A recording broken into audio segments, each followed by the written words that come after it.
What's interesting about last year was the season essentially came down to Josh Johnson at the end. The Niners were down 7 late in the half. They could have won, but Kyle, really didn't change up his game plan at all for Josh Johnson. Called it a very aggressive game, and Josh Johnson got hurt in a 7-step drop. Right. Interesting though, there's a connection because he was developed in college. First, he went to Oakland Tech with Marshawn Lynch. His he cousin. was great at Oakland Tech, but he was like 170 pounds. Like he was skinny. He was a little fella.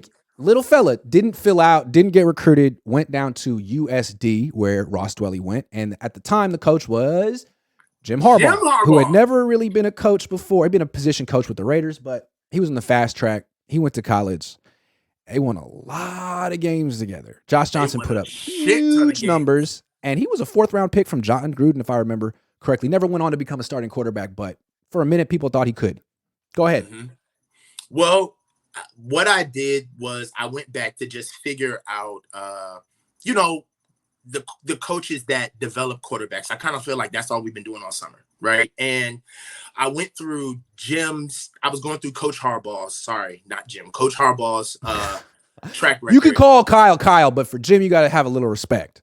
Coach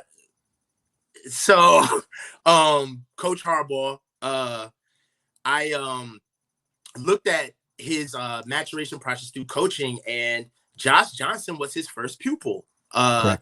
And he recruited him to USD, and they broke all kinds of records. He had Josh Johnson as a sophomore, as a starter. You gotta give Harbaugh credit for even knowing who Josh Johnson was. Again, remember this dude was like 170 pounds at Oakland Tech, handed off to Marshawn Lynch. It was everyone in Oakland knew about Marshawn Lynch. No one was talking about the quarterback handing off to him. I'm saying Harbaugh's a legend for this.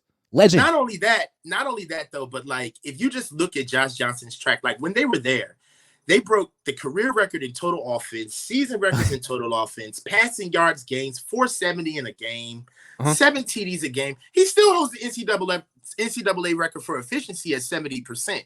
Like they broke all-time records there. Yeah. And one of the things about Jim is that when he drafted Colin, I couldn't understand why he went after Colin out of Nevada at the time. But when you go back and you look at his belief in what he did with Josh, is that if you look at Coach Harbaugh's track record, his first success was with a mobile quarterback who could run around and throw the ball downfield.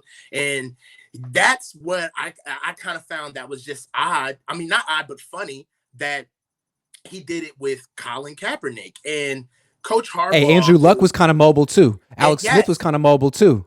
Yes, and it just goes to show that he never would have coached Jimmy, man. I'm sorry, he never would have coached Jimmy. I don't think he would have. If you look at what I feel like, we've all kind of gotten a crash boot camp course in quarterbacking over the past couple of months. And if you look at what we need at quarterback, you need all-encompassing athletes who can pretty much touch all the boxes, right?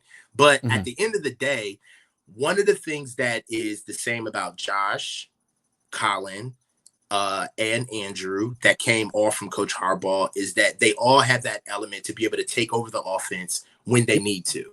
When they can take ownership over the offense. And I do feel like that's kind of like the last step for us offensively. I love what we do. And, I've been doing a lot of complaining over the past couple of months, but I would love to see Kyle step back and give the offense to the fellas. They pros, man.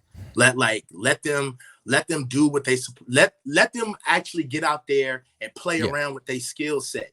Yep. All of what they have to bring isn't at the service of this scheme, right. And I understand that a lot of the times where we scheme guys open, we get them open in these wide open spaces where they can get yak and they can do all of these beautiful things within the scheme.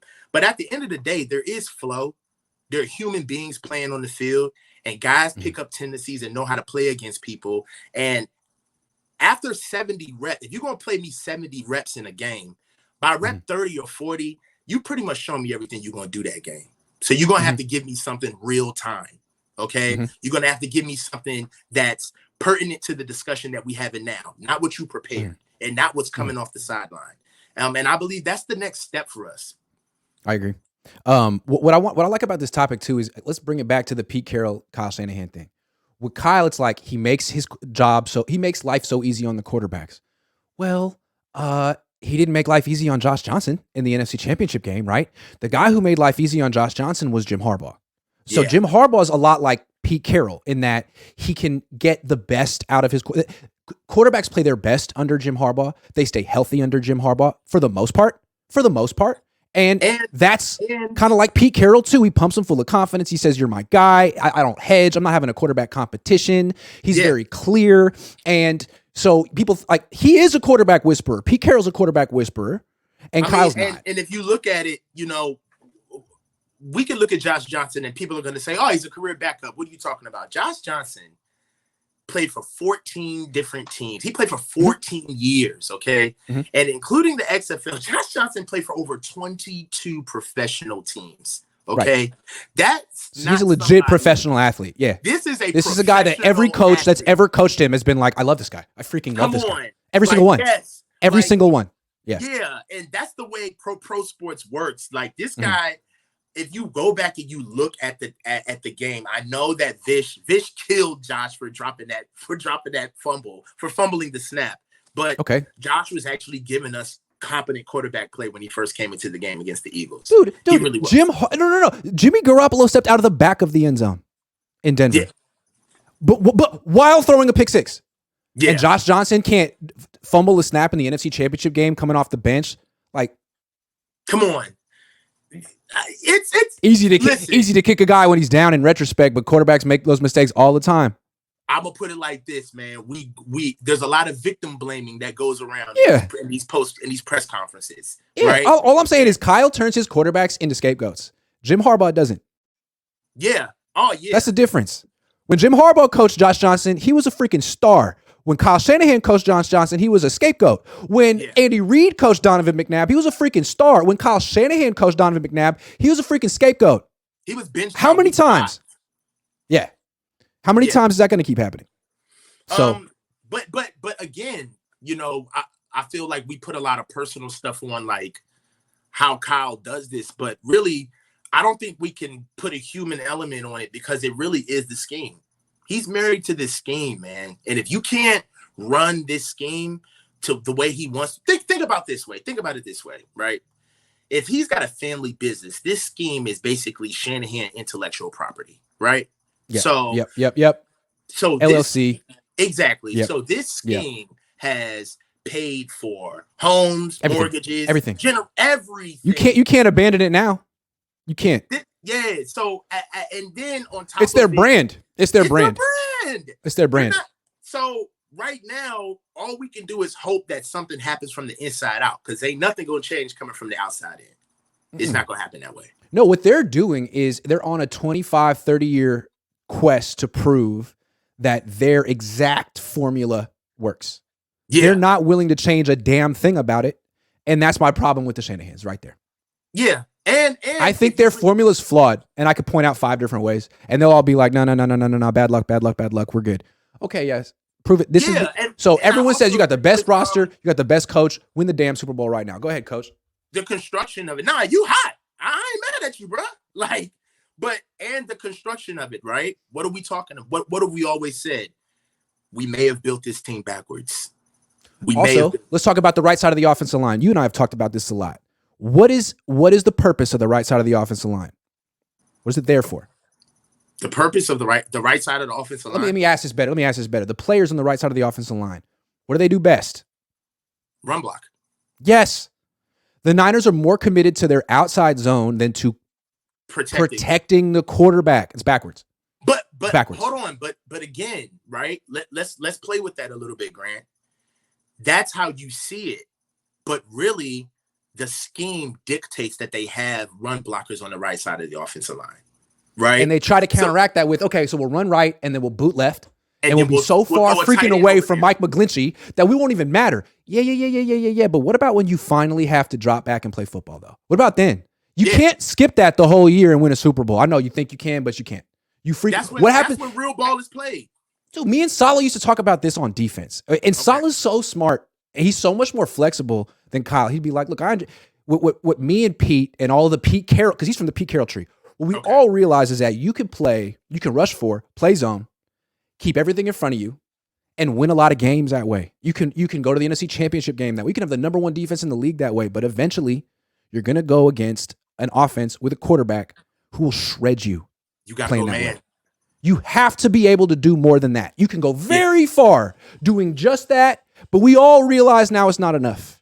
Yeah. Kyle doesn't get that. He hasn't had that epiphany yet. I can go very far with this outside zone offensive line that's kind of rinky-dink, but eventually I'm going to have to drop back and play real football, and I'm not really built to do it the way that Cincinnati is. And Kansas City and Philly. Yeah. It's a traffic jam, and we're riding up the emergency lane the whole way.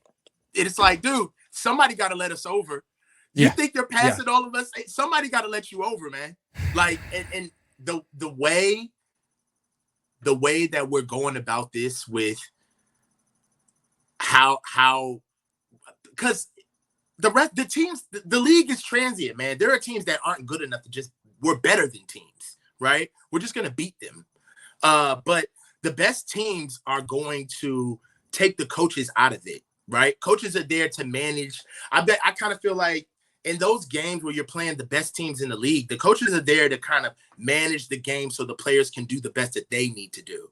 But ultimately, the scheme and how nifty plays look in pre-snap motion 70% of the game, where we slowing the ball down, we ain't even changing tempo, trying to get them off guard. Like, none of that shit. Like, that stuff matters when you playing against savvy playmakers. That stuff comes into play. One more thing. With Kyle and these quarterbacks and like his Saleh and D'Amico, let's just compare. So Kyle's messing around, won't tie himself down. Year 7, won't tie himself down to a quarterback. And meanwhile, you got Robert Saleh went out and got Aaron Rodgers. You think Kyle couldn't figure that out? He wouldn't have been able to work it out. Saleh did. Meanwhile, D'Amico, first year as a head coach, doesn't want to build the team around first. He just gets C.J. Stroud. Kyle wouldn't have drafted C.J. Stroud. It goes against Will Anderson. Yeah. No, Kyle wouldn't have got C.J. Stroud. And Kyle passed on Justin Fields because they went to Ohio State and they were in the spread. And D'Amico was in the same organization. He's like, you know what? When I get my shot, I'm going to do a lot of the things the way Kyle did. But I'm going to be way different at the quarterback position. Same with Robert Saleh. Those are very smart guys who work with Kyle, saw Kyle, and you're like, you know what? Love you, dude. But I'm going to do something a little different at the most important position. Yeah. Saleh, D'Amico. What was even more damning about not going with Justin Fields is that he was in the QB collective. Mm-hmm. So it's like Kyle, you knew him. You had since high school. Actually put hands on him. So the fact that you didn't want him, you don't even know Trey. You didn't know Trey. You got to know Trey for a month. Yeah. So so you know what it sounds like? It sounds like the honeymoon phase with Trey was great, and then once the reality of who they were and the fact that they were like, okay, now you guys are together. You're like, actually, I don't want to do this. I don't want to do this. You know what, Grant? I hear that, but I feel like there was no honeymoon with Trey. I feel like Trey came onto the team, and the locker room let Kyle know that he ain't the guy. I think it happened that way. You know, it's like Kyle was trying to get divorced from Jimmy. He had a bunch of kids with Jimmy. And brought in the new girlfriend, and the kids were like, "No, we hate her. Who hate her? Like, no, absolutely not. You want me to call her mom? Not happening. Isn't that what happened? He's like, all right, man. Sorry, I tried. Hey, my kids don't like you. I tried. I don't know what to tell you. You don't like her? Gotta be there for my kids. No, she smells weird. No, she smells weird, and we're not gonna like the next one or the next one or the next one. No, that's what happened. And Kyle folded. He's like, all right, man. I got it. Well, if you look at it this way, what it is that. Yeah, Jimmy was the guy that they all ingested because they went to a Super Bowl with him. So that's they went from rags to riches with Jimmy. Yeah, they actually went from rags to riches with him.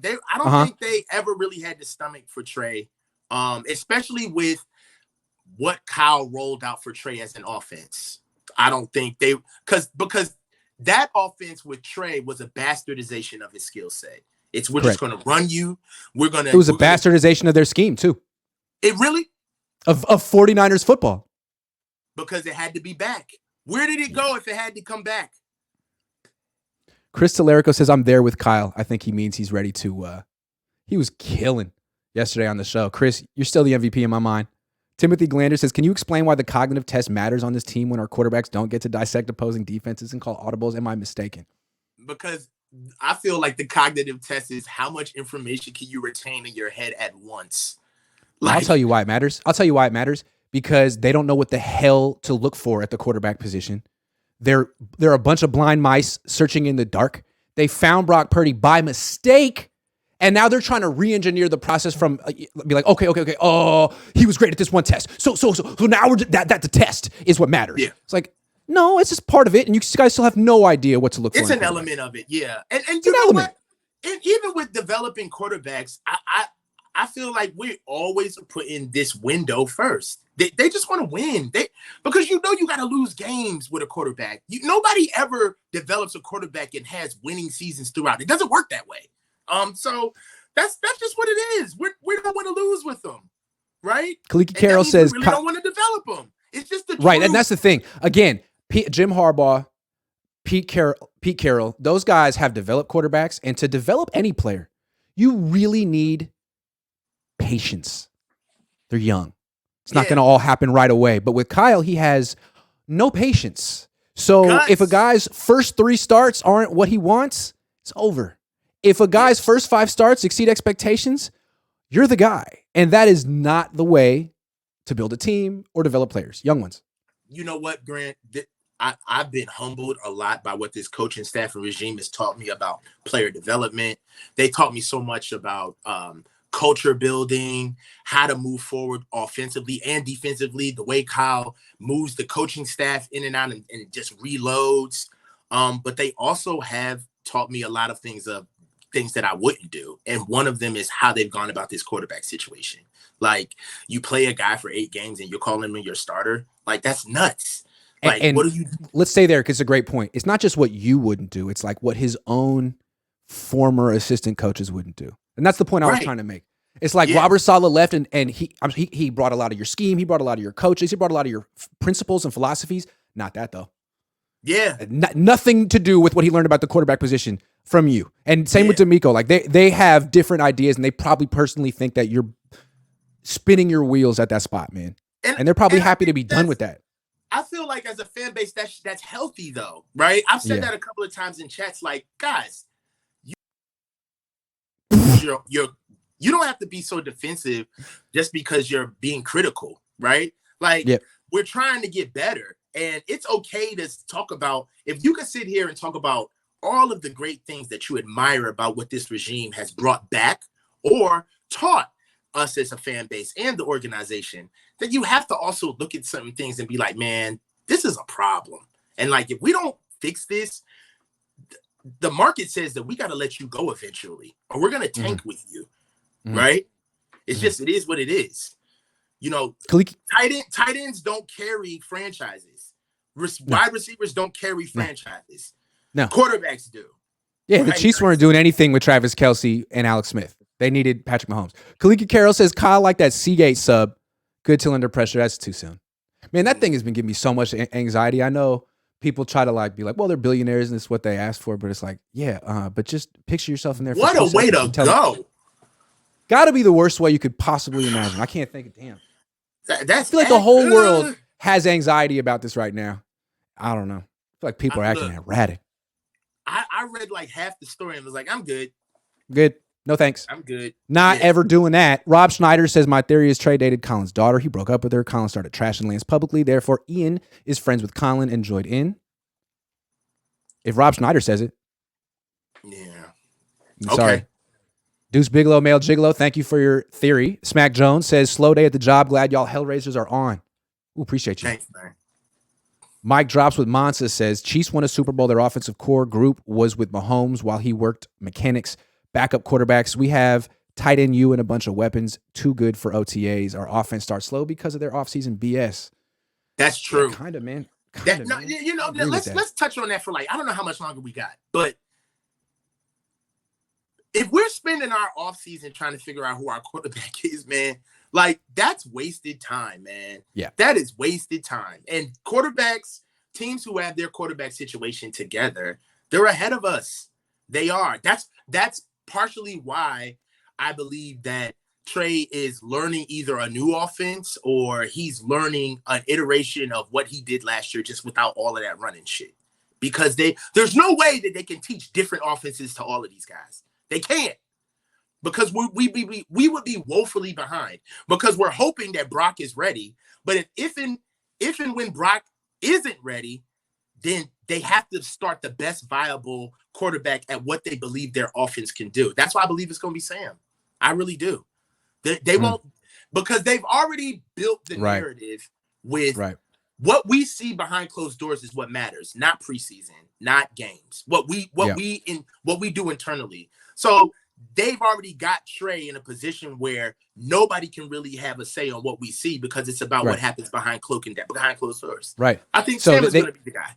I think you're probably right. Strider, the stride abides. Dennis says, working theory. Grant is the Kyle Shanahan of sports journalism. Who am I describing? An intelligent curmudgeon I'm a curmudgeon? Whose father is revered. Whose father is revered in his field. True. Both are successful, but have never won a Super Bowl Pulitzer. All love. A Pulitzer? Wait a minute. Pulitzer. Let me do this. I'm never going to win a Pulitzer either. Yeah. Is not on the same level as a stupid ass Super Bowl. Hold on. Let's get one thing straight. I know we love talking about sports. Yeah. But none of this shit matters. True. Okay? Let's keep that. And that's why I'm a sports journalist and not like a political journalist, because I don't want to have to bear the responsibility of being wrong. If I'm wrong about sports, I just say, sorry, I was wrong. Yeah. I'm sorry. A Super Bowl championship is not on the same level as a Pulitzer Prize. I'm sorry. Can I say some differences between me and Kyle Shanahan? Let's go. I'm better looking. Subjective. Yeah. Go. I have better taste in music. I dress better than him. Oh, okay. You do have better taste in music than him. He's like top 40 radio hits. Yeah. Dude still wears Yeezys in 2023. I don't think so, man. You showed your Crocs the other day during you doing pull-ups. There are people That's right. I don't know. Maybe they don't like the Crocs, but I thought that was pretty raw. The Kyle light blue, the baby blue. And a flat brim. That's unforgivable. He dresses like the coolest kid at his prep school in Denver. Yes. Kyle dresses like he vapes.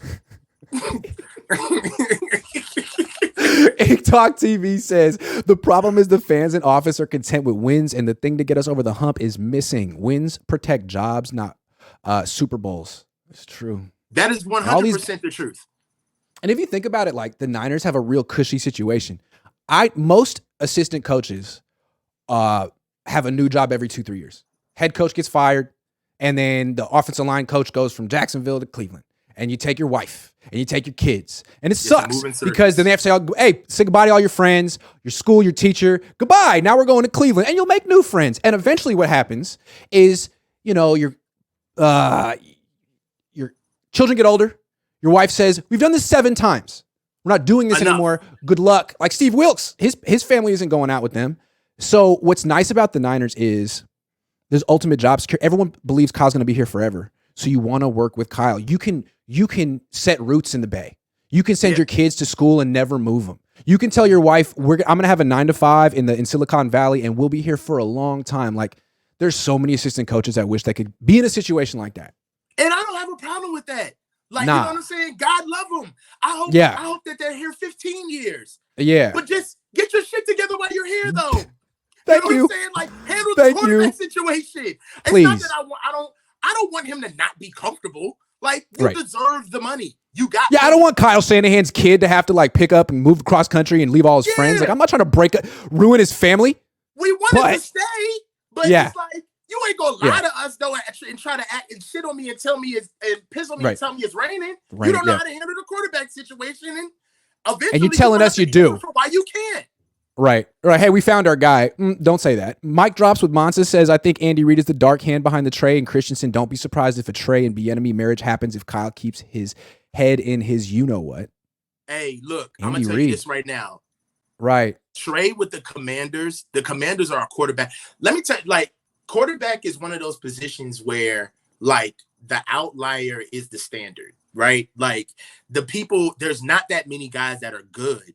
Right. But the guys that are good is the standard of what is good. right? So there's a lot of teams that, to be honest, they've already done what we've done. That's why a lot of times when we talk about the roster that we put together, yeah, we've got a lot of name recognition, but there's a lot of good teams out here who have a good defense. They got a solid run game. They just got no quarterback.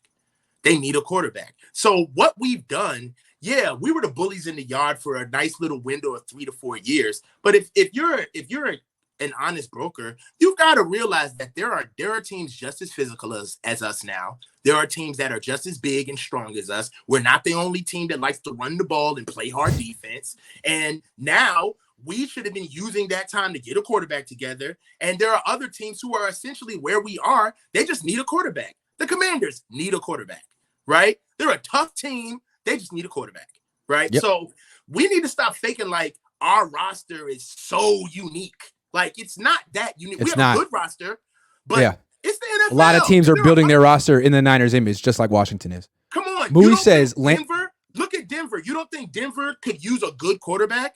Look at that defense they have. Look at what they got going on over there. They just need a good quarterback. That's it. So, is it Russell? I don't know. Is it Trey? Yeah. So Moody says Lance is learning. Saying like our roster is so. It's like, yeah, there are other rosters like this. It's true. And it's all fluid in the NFL. Happens quick. Moody says Lance is learning the standard offense. No doubt. Nah, coach. Lance will start over Darnold for politics and trade value. Players will canvas. Dude, the Niners, maybe, but the Niners are so committed to tanking his trade value after practice. I don't know if they'll be like, okay, well, we'll just play him to increase his trade value. If that was the attitude, then they would actually like say nice things to increase his trade value. They won't even do that. Yeah. They won't even do that. So I don't know, Moody. I'm kind of with the coach on this one. Ryan G. Hensley. G stands for, you already know what it stands for. Grant, can you do more pull-ups than Kyle Shanahan? Yeah, I can do more pull-ups. That's another one. More pull-ups. In your face, Kyle. Thank you, Ryan. I was looking for something else that I was better at. You got to do a fresh set of the pull-ups. Let everybody know that was your second set.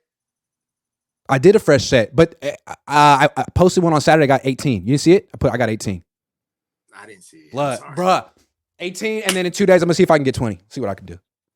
Let's go!